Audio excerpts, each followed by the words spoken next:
సంతోషం.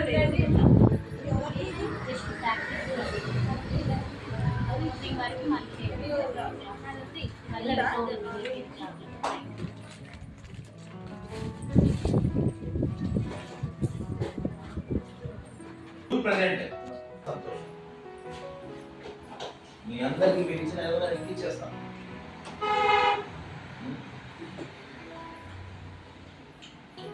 ఎవరైతే ఎత్తలేదో వాళ్ళకి అర్థం కావాల్సింది ఏంటంటే, ఇప్పుడే విన్నారు కదా, ఏమమ్మా మొహంలో పాలిపోయింది అంటే, సార్ ఇచ్చేసి కాస్త మా అమ్మాయి ఇంట్లో ఉంటున్నాను సార్.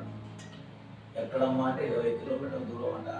బండి వేసుకొని 20 కిలోమీటర్స్ ఆడుతున్న అనారోగ్యంతో రోజు ఇక్కడ వస్తుంది. ఏమమ్మా మరి కష్టమవుతుంది కదా అంటే, సార్ బాధ్యత ఇచ్చినాడు కదా సార్, నేను నేర్చుకోవాలి కదా సార్, చేయాలి కదా సార్. ఇంతకంటే శ్రద్ధగా నేనేం చూపిస్తాను మీకు? ఆ తపన శ్రద్ధ నేర్చుకోవడానికి మీకు లేకపోతే ఏమైపోతుంది?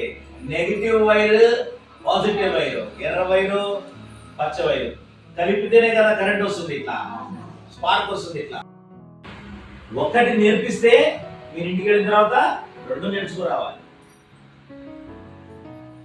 అలా నేర్చుకున్నారు ఎవరైనా? లేదు. అంటే శ్రద్ధ ఉన్నట్ట?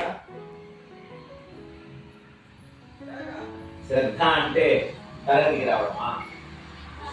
చెప్పింది నేర్చుకోవడమా? చెప్పింది నేర్చుకోవడం శ్రద్ధగా. ఒకటి చెప్తే 2 నేర్చుకోవడం శ్రద్ధ. కాలకాలం క్రితం ద్రోణాచార్యుడి దగ్గర కౌరవులు పాండవులు విద్య నేర్చుకునేవాడు. అయితే అర్జునుడికి మాత్రం ఎక్కువ వచ్చింది. ప్రియ శిష్యుడుగా మారిపోయాడు ద్రోణాచార్యుడు. ఎట్లా మారిపోయాడు తెలుసా? శ్రద్ధతో నేర్చుకున్నాడు.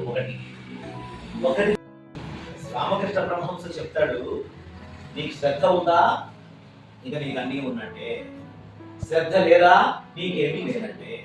మొత్తం మన జీవితం అంతా కూడా శ్రద్ధ మీద ఆధారపడదు. శ్రద్ధ ఉంటే బుద్ధి ఉన్నట్టు. కింద పడ్డవాడు లేవాలంటే ఏం చేయాలి? గోడ పట్టుకోవాలి.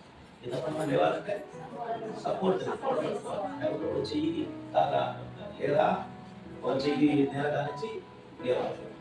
దీన్ని ఏమంటారు? కానించడానికి పట్టుకోవడానికి సపోర్ట్, ఆసరా. అలాంటి ఆసరా అభయ కల్పిస్తుంది. అభయాన్ని పట్టుకుని నిలబడే ప్రయత్నం చేయమని చెప్తుంది. మేమున్నాం, మీ తోడు మేమున్నాం. నిలబడండి, బాగుపడండి, కష్టపడండి, నేర్చుకోండి, చెప్పుకోండి, ఆలోచించండి.